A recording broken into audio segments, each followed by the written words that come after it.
তো কেমন আছো খুড়োরা? তো দুপুরে খাবারটা খাই মোচাড়ে ঘুমাচ্ছিল, তো হঠাৎ দেখি বাপিদা আমাকে ফোন করেছে, বলছে ভাই একটা মশাটা থেকে ভাড়া পাইছি, যাবি তো? তো বন্ধুরা আমার খাইতে ঘুমানো ছাড়া আর কোনো কাজ নাই, তাই ভাবলাম চলো বিরাই যাও। তো আমরা তরকারি নিয়ে যাবো, আর শসাগুলো চাপাতে প্লাস্টিকটা ফাটিয়ে যাবে ভাবতেই পারিনি। তো যাই হোক, যেমন তেমন করে মালটা পুরো লোড করে লিয়েছি, দিয়ে পরে আমরা বেরিয়ে যাচ্ছি মুলান থেকে সোজা মশাটা যাওয়ার উদ্দেশ্যে। আর জাতীয় যে রাস্তাগুলোর অবস্থাটা দেখো কেমন হয়েছে। তো ব্যাপারটা হয়েছে কি, দুপুরে জাকিয়ে জল পড়েছে। তো আমি বাপিদাকে একটা কথাই বললাম, বাপিদা বলি রানা একদম চালাইও না, আমরা জানকির রোড হয়ে সোজা চলে যাবো রাঙা। তো এই যে দেখতে পাচ্ছ আমরা ঢুকে গেছি এখন জানকিটি, এখান থেকে ভিডিও করে আসার অনুরোধ অনেকদিন ধরে রয়েছে। তো দেখছি সময় হলে একদিন আমি আসবো, শুধু একটা কথাই বলবো, ভিড় করে রাখে বাস। তারপর আমি চলে এলাম সোজা মহলডাঙ্গা রোডে, আর এদিকে আসার মাত্র হালকা ফুলকা জল পড়তে শুরু হয়ে গেছে। তো আমাকে একবার করে পেছন থেকে মালগুলোও দেখতে হচ্ছে, পাশে পড়ে গেল না কি। উঠে গেলাম আমরা জাতীয় সড়কে বন্ধুরা। এরপর টোটোটা একটু স্পিড নিয়েছে, কিন্তু আমরা বেশি করে স্পিডে যেতে পারবো না, সামনে রাস্তাটা কিছুটা খারাপ আছে, তাই আমাদেরকে এখানে স্পিড কম করে দিতে হবে। এই না, স্পিড কম হয়ে গেল।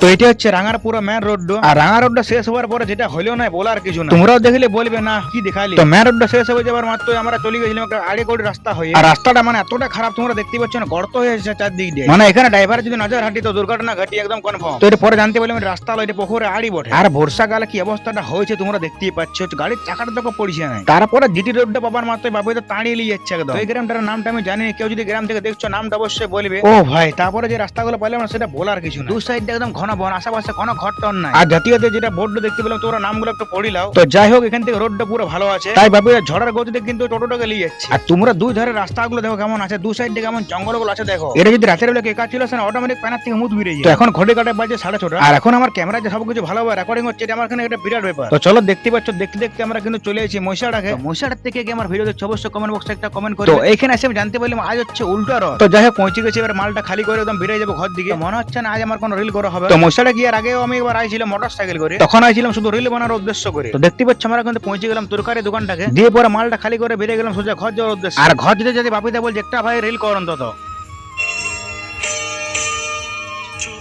তো পুরো রিলটা আপলোড করা আছে আমার পেজে। তো ব্লগটাতে আমি কোনো প্রকার রিল দেখাতে চাইনি। তো বিশ্বাস করে বন্ধুরা, ঘর যেতে এমন ভয়টা লাগছিল না, সেটা বলার কিছু নাই। তোমরা দেখো দু সাইড থেকে বনটা আছে দেখো, আপনি ভয় লাগে। আর এখানটা আশেপাশে কোনো গ্রামে নাই। আমি যখনই বাবুদের সঙ্গে বেরাই ড্রেস প্যাস লিয়ে পরে বেরিয়ে, তো বিশ্বাস করো খুড়োরা যে ভয়টা এখানে লাগছিল না, সেটা মাথা খারাপ ভয় লাগে। দুই সাইড দিয়ে ঘন বন, আর আশেপাশে কোনো গ্রাম তখন, আর তত মেঘ দিয়ে হড়াং দুড়ুম করছে। তো আমি খুঁজি পাচ্ছি বাবুদা আমি কোন রাস্তায় লিয়ে আসিছি না, মানে যখন রাস্তায় আসিছিলাম সে রাস্তায় একদম যায়নি ঘর। মনে একবার করে ভয় চাইলে বাসে বাবুদা ভূত হয়ে যায় না। তো কোন ঝড়ে পাতে কোন গ্রামে লিয়েছে আমি কোনো খুঁজেই পাচ্ছি না। তো বন্ধুরা, এখানে তোমাদের গ্রামের নামটা বলতে পারছি না, আমি নিজে খুঁজে পাচ্ছি না বাবুদা আমার কোন দিকে চলে এসেছে। দিয়ে পরে দেখলাম হেডিবান্ধ দুর্গা মন্দিরটা দেখাচ্ছে। তো এখানে আমি জানতে পারলাম যে আমার হেডিবান্ধ গ্রামে ঢুকে গেছি। তো হেডিবান্ধ থেকে আমার ভিডিও দেখছো অবশ্যই কমেন্ট বক্সে বলে যাবে। তো হেডিবান্ধ আসার একটাই কারণ, কতগুলো লোক আরো মানে ঘর নিয়ে যেতে হবে আমার দিকে। এই যে দেখতে পাচ্ছি হেডিবান্ধ বাজারটা, তো সবাইকে চাপাইলে চলে যাচ্ছে আমরা সোজা ঘর দিকে। দাঁড়া তোমাদের একটা জিনিস দেখাবার বাকি রয়ে গেছে, এই অ্যাপটা নামে পরে তোমাদের জিনিসটা দেখাচ্ছি। দাঁড়া, তো ব্যাপারটা হয়েছে কি, এখানে নতুন একটা শিব মন্দির করেছে, আর মন্দিরটা এত সুন্দর দেখতে লাগছে না, সেটা বলার কিছু নাই। চলো কোনদিন যদি দিনের বেলা আসে তোমাদের মন্দিরটা পুরো দেখাবো। বাস তোমরা যে ছোট একটা কমেন্ট করে দাও, হর হর মহাদেব। তো আজের ব্লগটা এখানে শেষ করছি, তোমাদের কেমন কি লেগেছে তোমরা অবশ্যই কমেন্ট বক্সে জানাবে। চলো থ্যাংক ইউ সো মাচ,